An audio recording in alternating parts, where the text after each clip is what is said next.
And it looks like we are live. Welcome back to Mind Your Biz. My name is Seth. And I'm Mrs. Mind Your Biz. And today we're doing things just a little bit differently from our mobile streaming setup. We're back from NFT NYC. And I had a blast. Mrs. Mind Your Biz, how did you enjoy? Oh, it NYC? was so fun. So fun. Okay. And looks like we've got a few. There we go. We're just now tuning into Stream Elements is now making the announcement that we're live over on Twitch. We're live over on Twitter. We're live on YouTube. We're multicasting today in a way that we haven't done before because we're trying out the StreamYard workflow. We don't normally do that, but it does make things a little bit simpler. And yeah, so here we are. But in top news, we've got the Fear and Greed Index. Biz, what do we have here? What's the current Fear and Greed Index? Ooh, 69. 69. It's a good number. Good data in crypto, or people seem to think it is. And currently, yeah, it's not the first time we've seen that over the last several days, right? Is it the last 6 days? No, it's last month. We've been largely in the greed territory, but never quite so high as 69.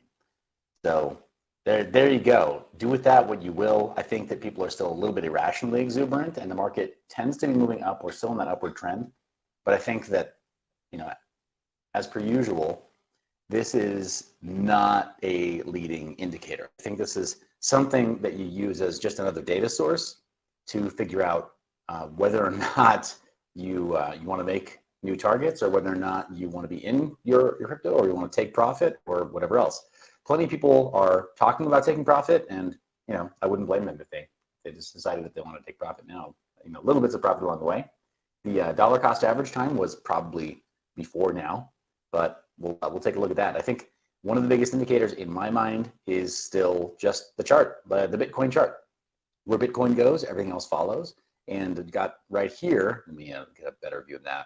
Got right here, this is our current mining chopsticks chart over on TradingView. We just use the free version of TradingView, and the chopsticks have held up pretty well, but it has me worried about these formations kind of bouncing, moving upward, right, in that channel. We're a little bit off, right? We wicked out above that channel last time, and that was above the wicks here. So I don't know.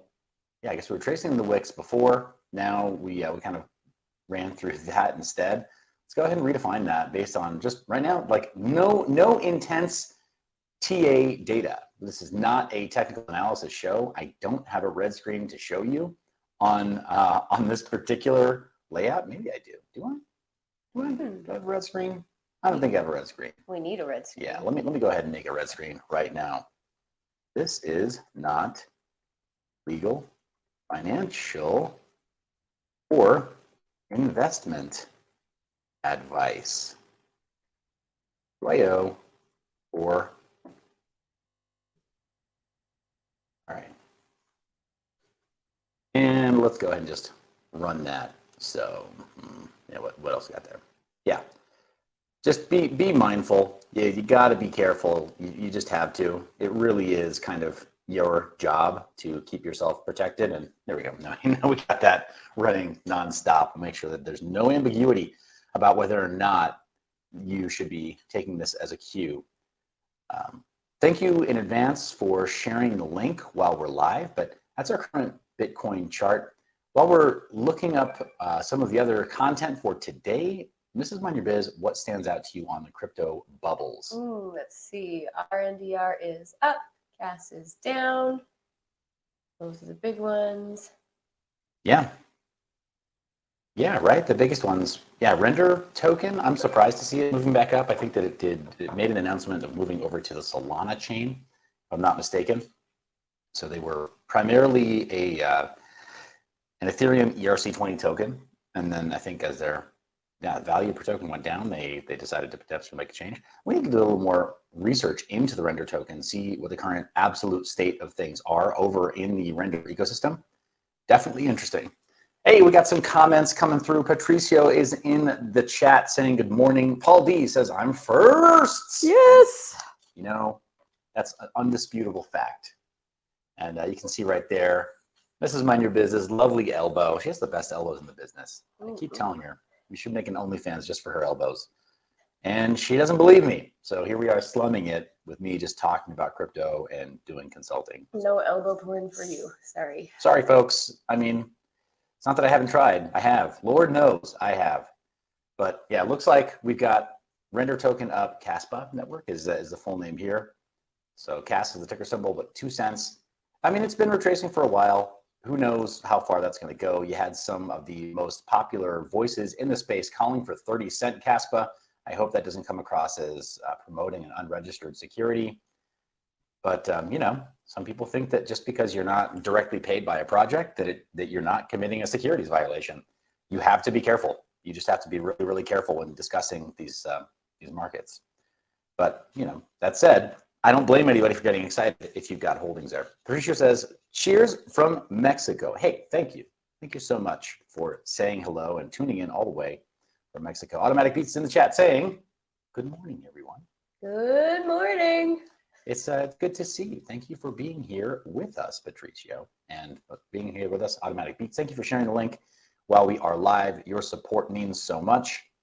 And let's jump straight into the rest of our news. Hashrate.no is a great resource for you to take a look at what's profitable. I want to quickly look at the price gainers for proof of work mined coins.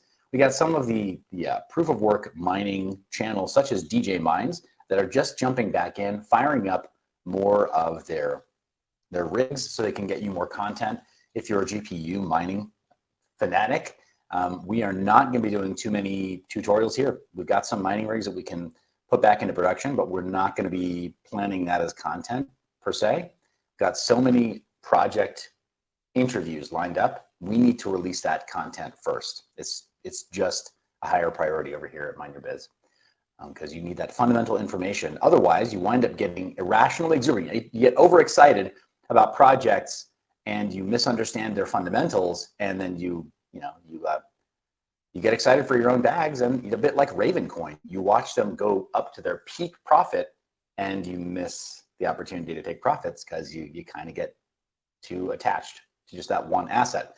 I'd rather we not do that, right? If you're watching Mind Your Biz, I'd rather that you get educated on what the fundamentals are, maybe what some of the prospects are, what these projects are good for, get to know their leadership teams, and then decide, should I remain invested or should I kind of cool off and take profits at a certain point? But that's a decision for you to make. Gundy Stuff and Things is in the chat saying, what's good, Mind Your Biz? Good morning, yo. Good to see you, Gundy. Sorry that you were not out in New York. That was a lot of fun. NFT NYC was a blast. This is Mind Your Biz. What was your favorite part of going to NYC, NFT NYC? Oh, that's hard to choose. Now my mind is racing through all the different things. All right, we'll talk through it. You saw a lot of stuff. We met up with a lot of people and we had a lot of fun. Okay, so for me personally, it was really cool to see a lot of Web3 singer-songwriters in person. That was super cool. Okay. Yeah, so Web3 singer-songwriters and getting to see some of these artists in person. We met up with Nessie the Rilla, right? He randomly, we were at a networking event that was held by A Kid Called Beast, right? The NFT collection, A Kid Called Beast. And which I didn't know was an NFT collection. I thought it was a rapper. I thought it was a single person. And I was not the only one, so I don't feel so bad about that. Well, tell me the story there, because who else did you run into? Well, you know. I don't want to name names, you know, but yeah, I was there with someone who I would think would know more than me who A Kid Called Beast was, and they were like, I totally thought that was like a rapper. I was like, oh, it's not just me. Okay. Yeah, well, I mean, you can be excused, I think. I think that would be a pretty common thing to believe, right? Like, yeah. But yeah. They probably threw like one of the best parties there that week. I think, yeah, everybody agreed. Yeah, but everybody just kind of showed up there at their after party, and it was pretty killer. That's awesome. Yeah, I definitely enjoyed being there. I thought that was a really great event, and I mean, yeah, 10 out of 10 would do it again. They really ran it well. Shout out to Machiavelli de la Cruz, who we saw at the Champagne and Eggs event through the Web3 breakfast and the Champagne Wives Club. Was it the following day? We literally woke up the following day to go to that party, didn't we? Yeah, I think so. Go to that event, rather. We were live with the Web3 Breakfast Club, which is right there. So shout out to Jay Chains, right? You know him from being on stage at a lot of live events, right? Being the MC at a lot of live crypto events. And then Turbo Made It, who is a phenomenal co-host and supporter of the Web3 Breakfast. Really have been impressed with the moves this guy's making, and getting to spend that time with them in person. It's pretty much irreplaceable. And so A Kid Called Beast, the event that they held the night before, where the vibe was it was just right for networking. Yeah, there was a side with really loud music. There was also a side with an open bar, which tends to just really help people relax, right? Really chill out. So, I mean, there's the secret: good music and a lot of free booze, I guess, to get people to just come together and talk. We saw everybody from the event there. I mean, almost without exception, everybody from NFT NYC pulled through that spot that night. And then we saw everybody else who didn't go to NFT NYC and just wanted to meet up with the gang. So I guess that's the way to do it, right? Like just wanted to shout that out. Really great event. Had a lot of fun there. And yeah, I can't wait to see what kind of event they do next, because it worked out so well. But thank you for sharing the link while we're live. Thank you so much for tuning in. If you're tuning in on Twitter or Twitch, this is the first time we've multicast ever, especially using StreamYard. This is not the typical workflow. I'm really partial to OBS. The quality is just higher. It's just, I'm a little bit of I'm not a control freak, am I? Wow. Maybe a little bit. Maybe, I'll concede that there are moments, at times, there are seasons, and I feel like occasionally. Wow. There you go. Okay. So I'm a pixel peeper, and when possible, I like getting better quality out of live streams and just a little bit more control of the layout and stuff. But it's okay. It's okay. Patricia says, looks good for me. Hey, thank you. I don't mind the way it's laid out. Let's jump into some of our news, though, Mama Biz. Mm-hmm. Okay, you lined up some phenomenal content here. This is more of a press release than it is just straight ahead news, but it was interesting. What caught your eye about this? Mining. It had to do with mining, and I know you're talking to miners, so I thought that would be a nice thing to throw in there for the miners. All right, there you go. I think the most important thing is that CleanSpark, a large-scale mining operation, that they went on record saying that they just believe the Antminer S19 XP is the most power-efficient mining machinery today that can scale. So they bought 45,000 more units of the S19 XP, and they spent almost $150 million to do it. But when you're mining at that scale, it means you have that kind of flexibility. All right, I need my Call of Duty saying the audio is a little iffy. I'm going to try this. Let's try doing this. Is this any better when I hold the microphone closer to my mouth? Please don't hold it directly there. These are really bad with plosives. It needs to be off axis, like you see me doing right like here. That? You must look to see it. Yeah, off, right off side. Here. I think so. So let's get feedback from the crew. I need my Call of Duty. Let me know if that has improved the audio. Crypto Mikkel says, FA. Good to see you, Crypto Mikkel. Can't wait till we can go do some live events together. It'll be a lot of fun. Okay. Better? Sound better? I don't know. Let's find out from the audience. Tell us if this is any better or any worse. We're all using the audio's crackling. No. No bueno.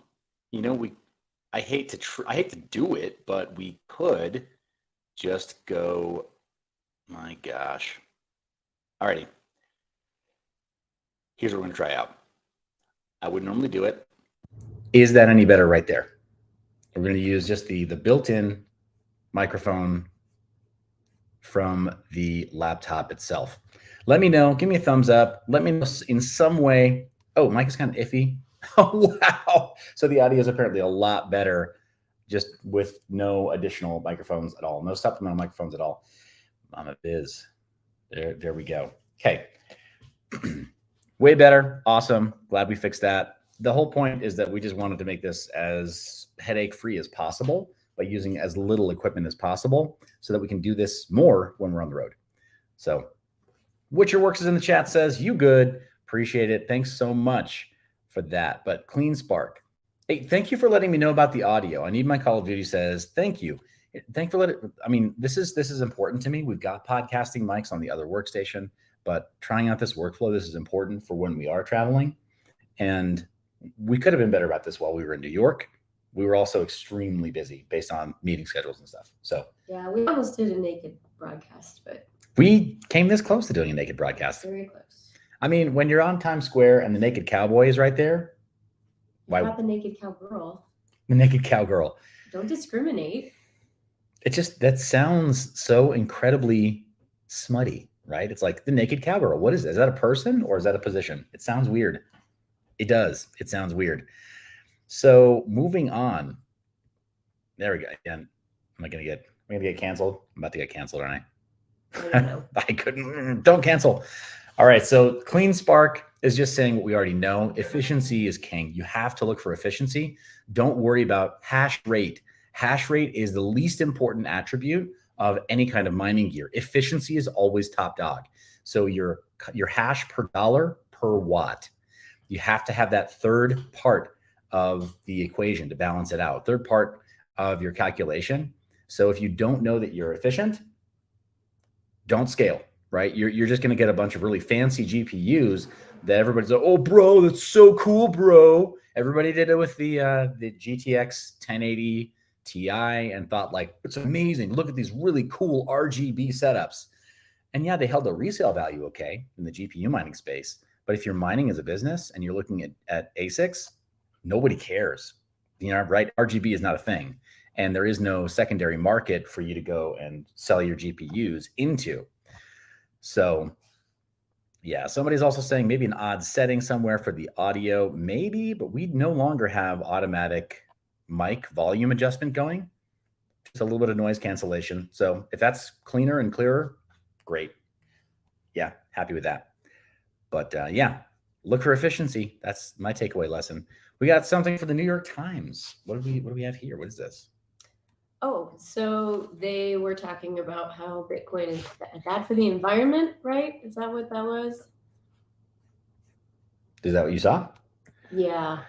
Okay, then there you go. There's a Bitcoin activist setting the record straight. Well, you know, I had something to say about the New York Times when we visited New York as well. You can just smell the pollution. It's a bit of a joke, right? We know that the majority of Bitcoin mining is being done with renewable energy.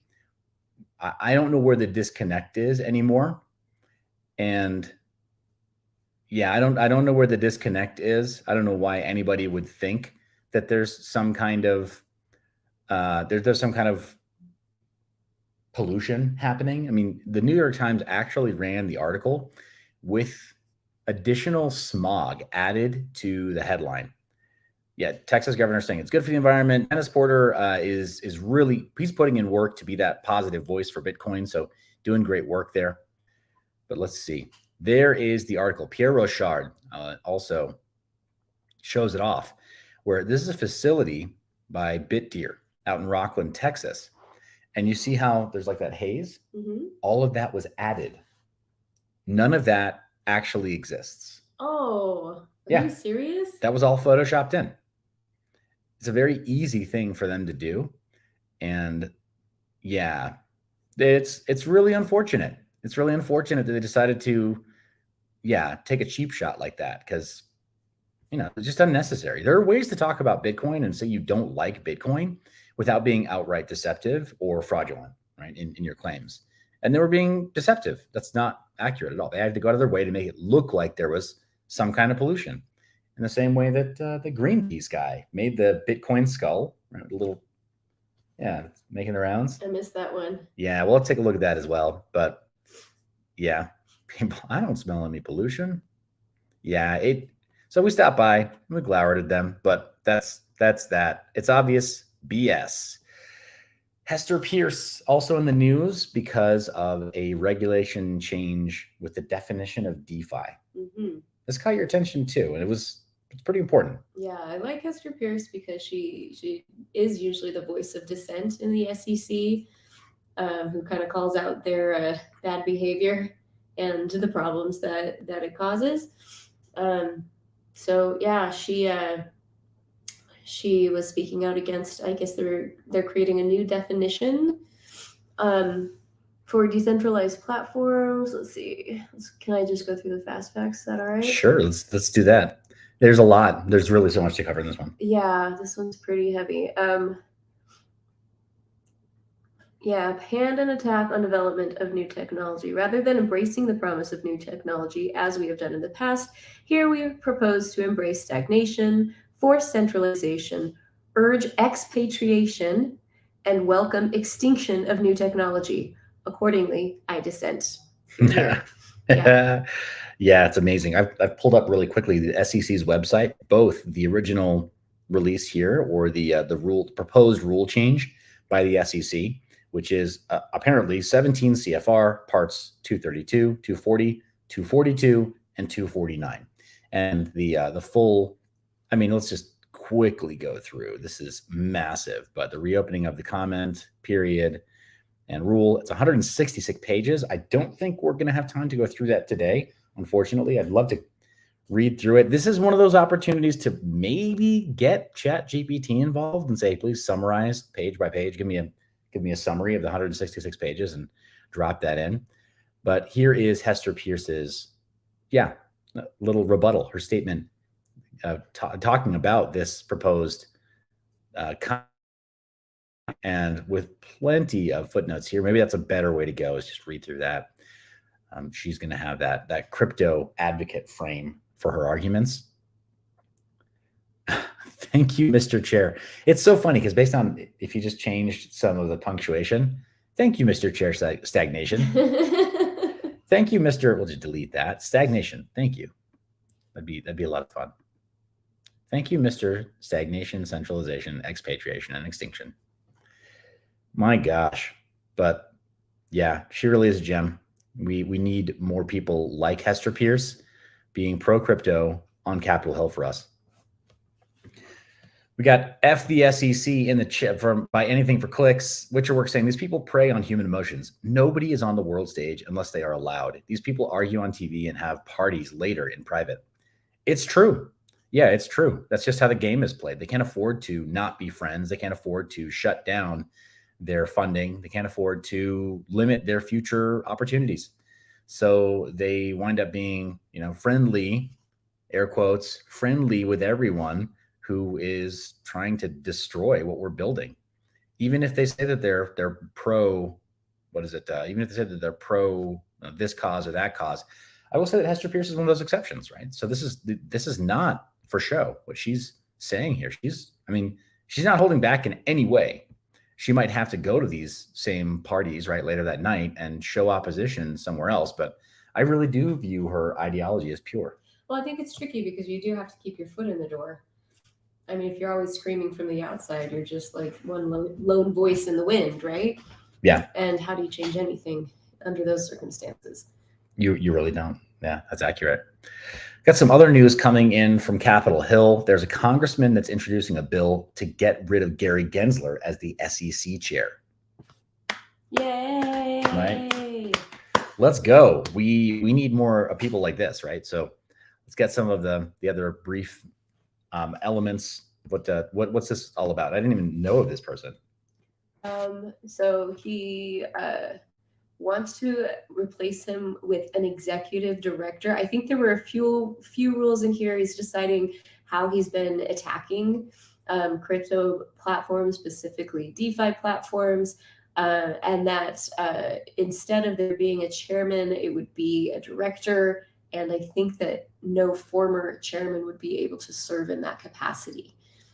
That would be amazing, right? No, not allowing for the old guard to just continue plundering the way they have been. Well, and I think Congress has kind of been asleep at the wheel for a while, and now suddenly they're waking up with everything that's happening with the dollar, with the formation of BRICS, with the just watching so much money go overseas now, like all crypto kind of abandoning the U.S. I think that congressmen are starting to sit up and take notice.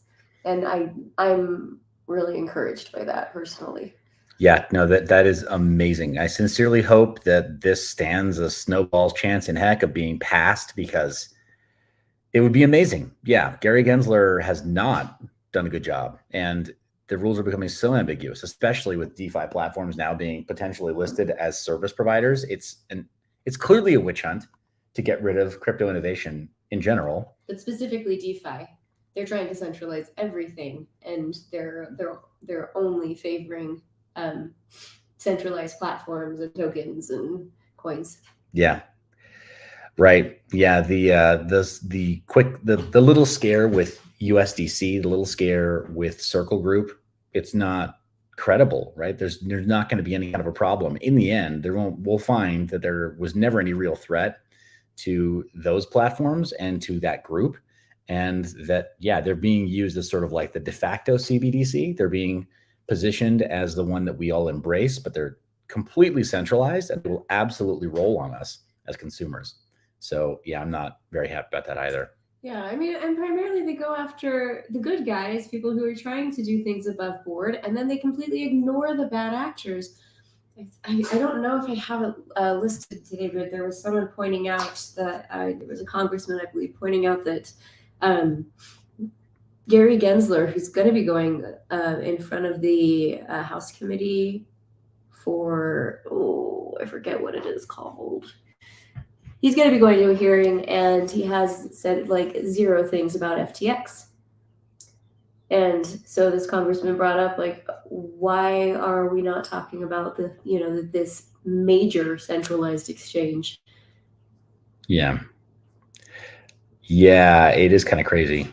But I mean, SBF has kind of shown us. Yeah, Sam Bankman-Fried has kind of demonstrated very clearly that it isn't what you know, it's who you know, and it's not even what you did or didn't do. It's whose palms you can grease that decides whether or not those bad actors stay in here. Hey, good call. I am noticing that we have been discovered by the YouTube algorithm yet again. This happens, guys, with the content that we're sharing right now. It is important. Do smash those likes because that helps as well and lets people know that this is important content for people to be educated about those decisions, not just degenerate trading, not just leverage trading, not just talking about charts and getting people excited about a number going up and then maybe gambling away their life savings by using 100x leverage. So let's keep those likes coming. Appreciate the shares as well. Thank you for blowing us up with support. You're the reason that we make this media. All right. Next bit of news. We got something coming out of Decrypt. The NFT artist Jeremy Booth wrangles with Western themed Outlaws collection. Ooh, this caught your eye, didn't it? You like this? Well, yeah. So it's a PFP project, but it brings up an interesting issue with NFTs and a new emergence of intellectual property issues with NFTs, because it's clearly a form of plagiarism. Like these were clearly taken from other artwork, so they're not, this was not done by the original artist, and so it just brings into question like where we deal with those things with intellectual property. Got it. There are a lot of questions that NFTs are bringing up with how we handle intellectual property. That doesn't even touch on AI. Yeah. Well, this is great also that it's a collector doing it. It isn't just the NFT artist. It's really great that there's a member of the community that's leaning in and saying that they're concerned about that.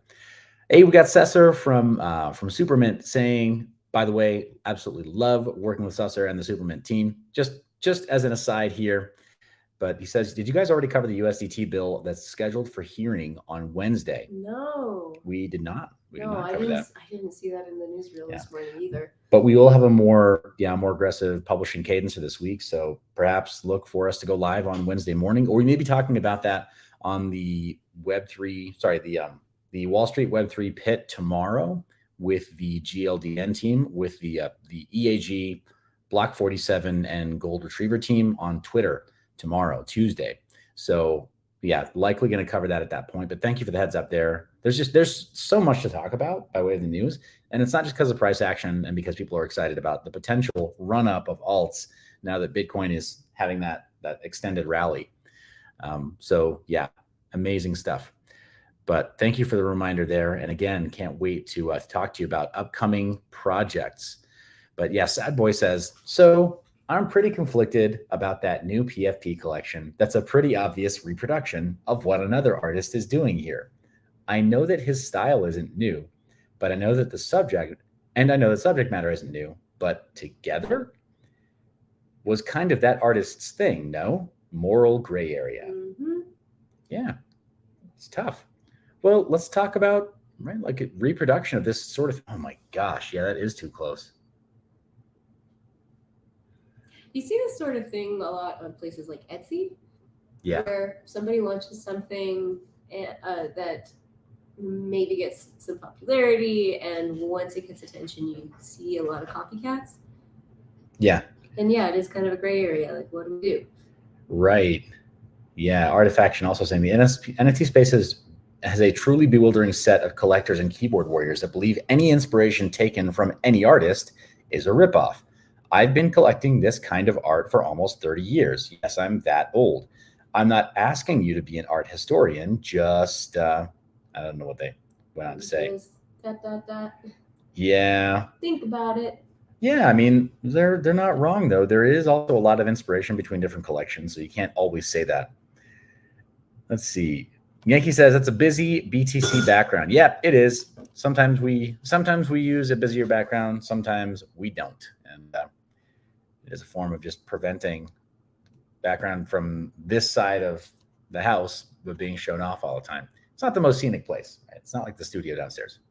So yeah, it's going to be interesting to see that. I think another thing that's kind of made headlines this week, Mrs. Mind Your Biz, is that we've got a bunch of AI reproductions of popular artists like Drake, Eminem, Oh yeah, Kanye. We've got a bunch of these trained voice models, and I think, I mean, I don't have the correct output set up for the audience to hear this right now.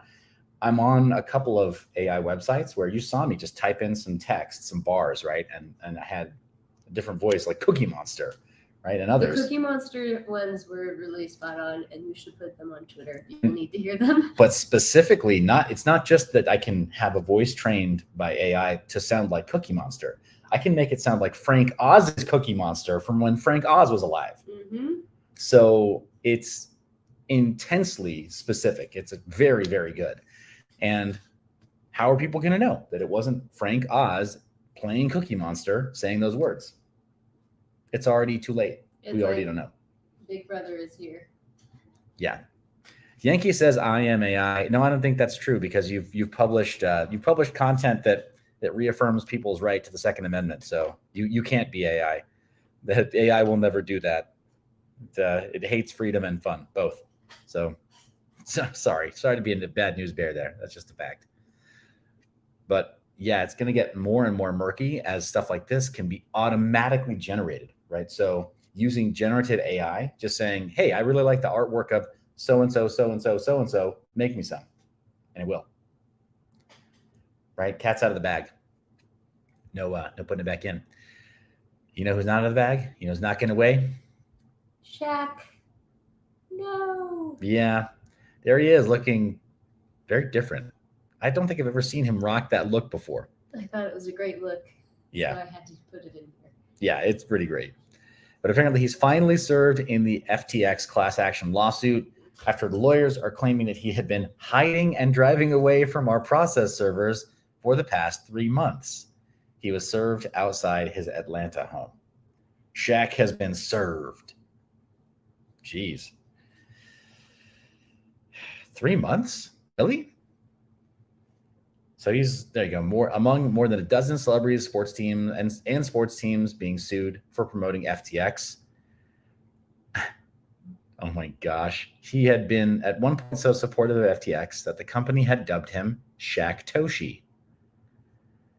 Oh, he's been hiding in plain sight, appears regularly on TV, has his own podcast, and is a touring DJ under the name DJ Diesel. Still, process servers struggle to give O'Neill official notice that he is the target of a lawsuit. I'm not even mad at this guy. I love that he's been doing this. I love that SHAQ has been like basically telling these process servers to pound sand. Like, I'm sorry they got you, SHAQ. Sorry they got to you. Latrell is in the chat, says, hello, everyone. Hey, thank you for being here with us. Says, have a great week. Hey, we're kicking it off the right way. We think we will. Thank you for being here. But yeah, got desperate. He is one of those big names like Tom Brady and Larry David, where they would need to have him, they'd need to have his involvement to legitimize the proceedings.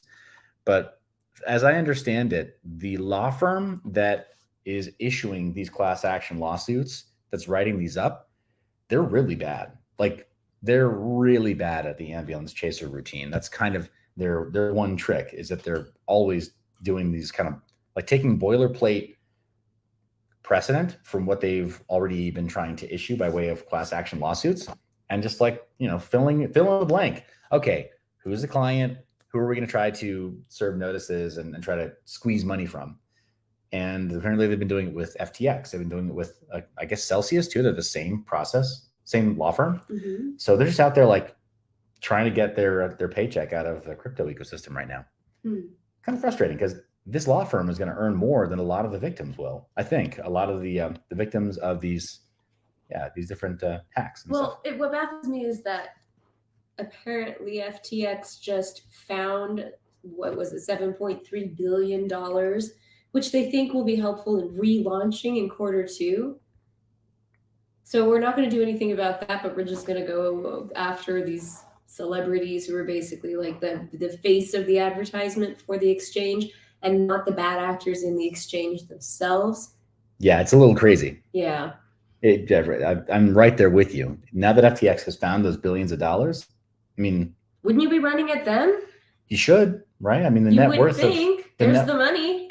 Right. It's almost the exact amount that they're looking for in damages. I think it was $1 billion that they were looking for in damages for all the crypto sort of crypto promoters was the big thing. And Sesser says, haha, I need to learn those evasive techniques. I know, right? Man's a legend on and off the court. I mean, how do you do that being as tall and as big a guy as he is? I don't know, right? Like, you know, guys in the NFL could learn a thing or two from him about juking, I guess. But yeah, he lives in the Bahamas. Oh, whoa.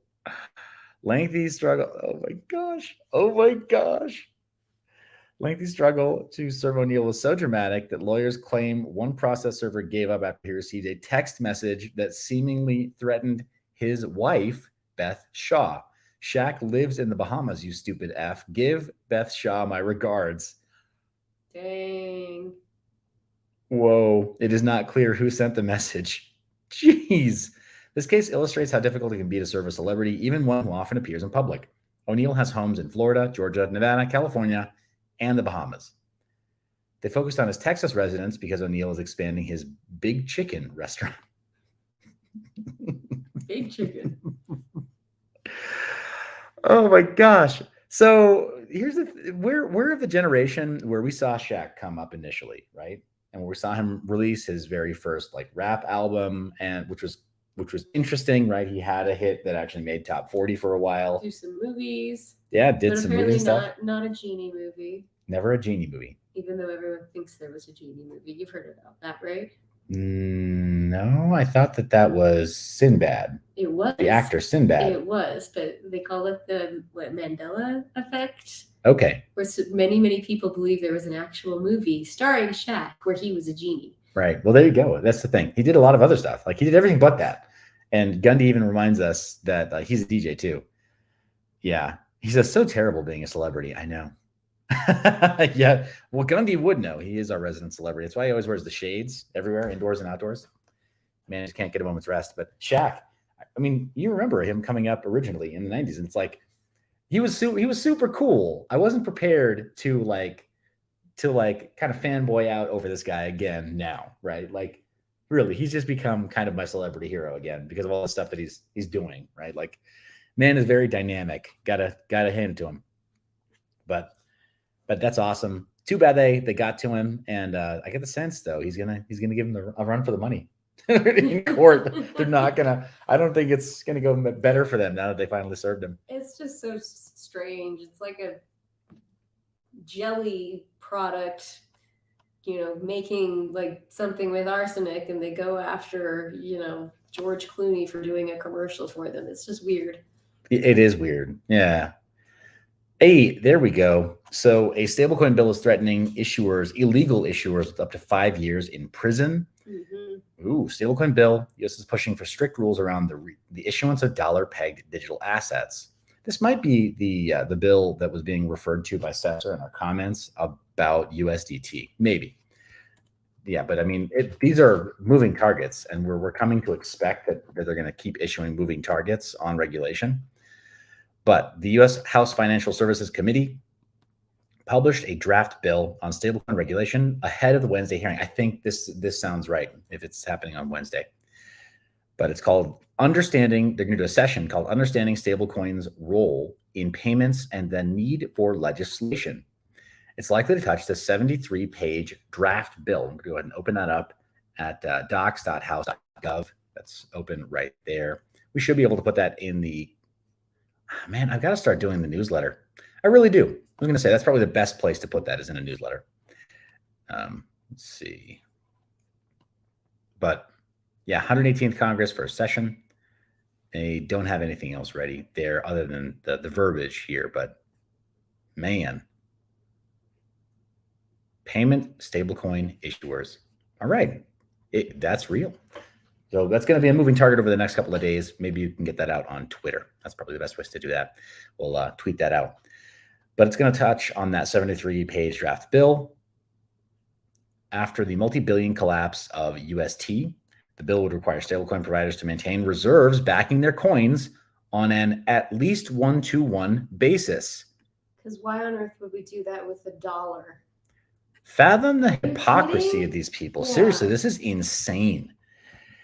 I mean, you know that the Fed, we've talked about this before numerous times. In the year 2020, the Fed basically suspended the need for any centralized bank or affiliate or even retail banks to prove that they had even the small reserves that they were holding back then. Yeah. The reserve rate is 0. I don't have a problem with there being 1-to-1 backing. What I have a problem with is the hypocrisy, the double standard. Oh, no, agreed. I don't have a problem with the 1-to-1 backing either, but the industry, if it held itself to that standard, would make more sense. The fact that, yeah, it's now regulators saying that it has to be held to that standard when US dollars themselves are just bogus, and the central banks are, they're peddling a fractional reserve system that holds the fractional amount of 0. That's all that they don't have to prove any amount that they hold, which means that the game, I mean, in my mind, the game theory is that if it's possible to just hold 0% in reserve, that most banks are going to be holding close to 0%. Mm-hmm. They're going to get as close to 0 as they can while issuing bogus IOUs in the form of people's digital ledgers, because the whole thing is, it's predominantly digital anyway. Like, we talk about printing so many dollars over the last couple of years, trillions of dollars over the last couple of years. They're not even banknotes. They're literally not even worth the paper they're written on, because they're not even written on paper. It's crazy. I mean, how have we not already destroyed ourselves? Like, literally destroyed ourselves. I don't know, because the dollar is just like going to the dogs. Just a mess. But yeah, tell us what you think. What do you think of this new proposed regulation? Good, bad, indifferent? Awesome. Are you really excited? Let's see. They haven't printed large bills since 2017. Let's go ahead and show that on screen. This is the other thing I love about this. Isn't that great? So Gundy7 Thing says they haven't printed large bills since 2017. Pull out your wallet and check. Wow. Yeah, hey, he's right. My wallet has no large bills. It must be true. Here's the thing though, like, now you mention it, it is kind of a pain in the butt to walk around with $1,000 cash. It's weird. It's hard to do. You can't just easily ask for $1,000 bill. It's considered, you definitely couldn't get change for it anywhere other than a bank. So I don't know. Is that evidence? That's got to be evidence. Yeah, it's evidence. Anyway, appreciate you adding that context and that flavor. So let's go back into our news right there. But at least 1-to-1 basis, the reserves can be made of U.S. currency, central bank reserve deposits, treasury bills with a maturity of 90 days or less, and certain repurchase agreements backed by treasury bills with the same maturity period. Top stablecoins such as Tether, USDC, and Binance USD essentially follow that model. The New York State Department of Financial Services Superintendent Adrian Harris, Circle's head of global policy, Dante Disparte, Blockchain Association's chief policy officer, Jack Chervinsky, are among those who will testify. This should be interesting. Yeah, we might want to stream during this event. Yeah, just do some commentary. If it's formally introduced and passes, the Federal Reserve's Board of Governors would be given oversight of non-bank entities looking to issue stablecoins. Entities which issue stablecoins without being granted approval from regulators could face a $1 million fine or prison time of up to 5 years. Yikes. That was what caught my attention about this one. Yeah, there you go. So, yeah, tell me you're trying to completely destroy the crypto industry without saying those words. Gundy Stefan Thing says, sorry, showing my age. I carry fiat paper.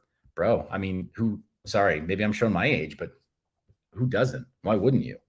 It's useful everywhere. If you don't want to be tracked by, like having your metadata tracked by using a debit card or a credit card everywhere you go, why wouldn't you carry cash? I mean, we made significant purchases in New York City with cash because it was good everywhere. I mean, uncontroversial take, my friend. Witcher Work says this was planned a long time ago. The same families have been running America for at least the last 100 years. Yep. Yeah. And they all wear the same hat and do the same secret handshake. And when you look at them just wrong, where they go, hey, whoa. Just saying. These are the facts, guys. We just stick to the facts here. That's it. Only facts. Yeah, onlyfacts.com. Oh my gosh. Can you imagine that? It looks like I'm gonna go buy another domain name. Probably, yeah. It looks like, it'll look like OnlyFans, but it'll be like OnlyFacts. Yeah, it'll be like bogus social media takes where people say things too confidently. Oh. Onlyfacts.com. Stop talking. We've got a brilliant idea in the works here. Don't give it all away. I'm not even mad. If somebody else wants to go make it, feel free. It's okay. So Brendan Peterson says with zero fanfare announcement, the House Financial Services Committee uploaded a 73-page discussion draft of a stablecoin digital dollar bill for next week's subcommittee hearing. Good grief. Algorithmic stablecoins not welcome. Yeah, F you guys. Seriously, screw you. Algorithmic stablecoins are one of the only things that are going to matter moving into the future because you can take real value, create a collateralized debt position by over collateralizing that dollar with something that has real world value, like say gold. And the funny thing is, the more we descend into this like bottomless pit of financial debt in the United States, the more of a gold bug I'm becoming. Really, I'd be okay with using paper notes, not paper notes, but a digital dollar that was based on the reserve of munitions. That was, even if it was held by the U.S. government, I wouldn't care. But just prove to us that you actually hold something that you value. And in the United States, we tend to value our military might. So you want to fractionalize ownership of an F-22? Great, go ahead. That's fine. It has real value, and the U.S. government will actually maintain that shit. I really hate that they're going this way because they don't dare put their money where their mouth is. They actually put, the U.S. government puts plenty of our effort, our labor, and what they tax us, the amount they tax us into defense, but we never get anything back from them for those dollars spent in defense, other than reinforcing the good faith and credit of the US dollar internationally. But that is falling by the wayside. They can't rattle their sabers enough to get everybody else to accept the dollar anymore. The dollar is just like not being accepted because of our military might. Well, what if it was actually based on our military capability? Go ahead and fractionalize a nuclear silo. Don't care. Anything that you have that has real value and established value, go ahead and over collateralize it with real goods, durable goods, and then go ahead and print some run of digital currency from that point. What they're proposing right here is insanity. It's mayhem. How dare they get rid of the concept of algorithmic stablecoins? Because they're not all created equal. Not every algorithmic stablecoin is the same as UST. They're not all destined to have a death spiral and implode. You can create algorithms that allow for over collateralized cryptos and that don't suffer the same kinds of exploit surface. Gundy Stuff and Things says not financial advice. Blockchain is blockchain fiat coming via bricks, I believe, in my opinion. Not financial advice. Nice. And yes, Gundy Stuff and Things, your quote is now on screen. So talk is cheap, my friend. You got to do it now. I apologize. I'm holding your feet to the fire. Go get it. Go get it. All right. Sorry. Is that a rant? That's okay. That's a little bit of a rant. That was a little bit of a rant. Okay. Good stuff. I like to hear how you feel. Okay. So the bill is shooting for a 2-year moratorium on the issuance of endogenously collateralized stable coins, which haven't already been created. Well, newsflash, if they are created, they won't be created here in the United States or under US jurisdiction. All you're doing is ensuring that the real alpha leaves our borders. You absolute morons. Well, beyond that, I think if you read further, they say that there will be punishments for us for using anything created outside of the US as well. I think I read that as well. Which also just means that all you're going to do is force expatriation and suffer from brain drain because the best and the brightest won't stick around for this bullshit. You absolute morons. All you're doing is making sure that America is no longer great, is ensuring that the only people left will be the proletariat that you can easily control. Okay. Welcome back to the USSA. Absolute morons. It's like they don't want anything. They don't want any shot at restoring the global leadership position of the United States. So, yeah, unlike popular offerings like USDC, UST wasn't backed by their assets. Well, they had a problem, with the arbitrage opportunity of Luna. And that created their death spiral. And what they're saying kind of makes sense, but endogenously, oh my gosh, moratorium on endogenously collateralized stablecoins. Yeah. Well, endogenously collateralized stablecoins, that's not a bad idea. Not a bad idea to put a moratorium on that. And I'm sorry, this is me getting a little bit ahead of myself. So endogenous creation of of stable coins, that would mean like your Luna UST pair. So something along the lines of like of the MakerDAO and their DAI stablecoin, where you have a basket of assets that can be used to collateralize the stablecoin issuance. It starts to make a little bit of sense, but you need an over collateralization ratio. You need to create a CDP, a collateralized debt position that has a liquidation point. And then there has to be some other rules. And now that I'm thinking through it, sorry, I got a little bit hot under the collar there. Now that I'm thinking through what they're saying, there's the possibility that the only way forward will be by doing over collateralized stablecoins the right way. And I do agree with doing them the final remaining way that is not named in this bill. I haven't read through the entire thing though. So that, hey, homework for myself. I've got to read those 76 pages like ASAP. Not time during the live stream, but just what they're saying immediately. It's crazy. I still do think that, there's going to be a serious problem with people wanting to stick around here. And WitcherWorks has a comment here. Want to read WitcherWorks' words? They want to remove the last piece of freedom left. Yeah, ding, ding, ding, ding, ding. Once America is out of the way, there will be no resistance to their plans. We, the people, are individuals. They, the elite, work together. See the difference? Yes.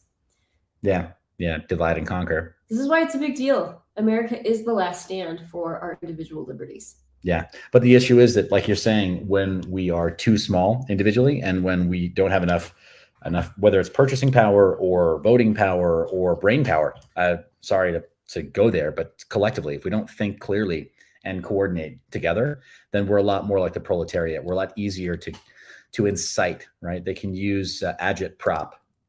Agitation propaganda to try to get us to do what they want. It's a bit like driving a herd of sheep. Just make us feel like, oh no, that's not an option. Run over here, run over there, run over here. Before we know it, we're in the slaughterhouse run, in the corral, getting ready to be picked off one by one. So no, you're right. You're right. We do need more information. I think it's probably time for me to do a video and a whiteboard video just on not endogenous collateralized stablecoins. Maybe I do. Help clarify that term. You need to put that all in layman's terms because Right. I don't understand everything you're talking about. Right. It's a very descriptive words, but it is like, it is jargon. Yeah, I know what you mean. We need to make it like plain English. So like, what's the difference between what they're saying and what a well-created algorithmic stablecoin is? We can do a whiteboard video on that. And you're right. We need to come together on what these terms mean and how we can help. Paul D is being a little tongue in cheek. What are an endogenous? You're being silly, man. So we'll talk about that later on. We'll do it in layman's terms. Right now, I think the most important thing is just to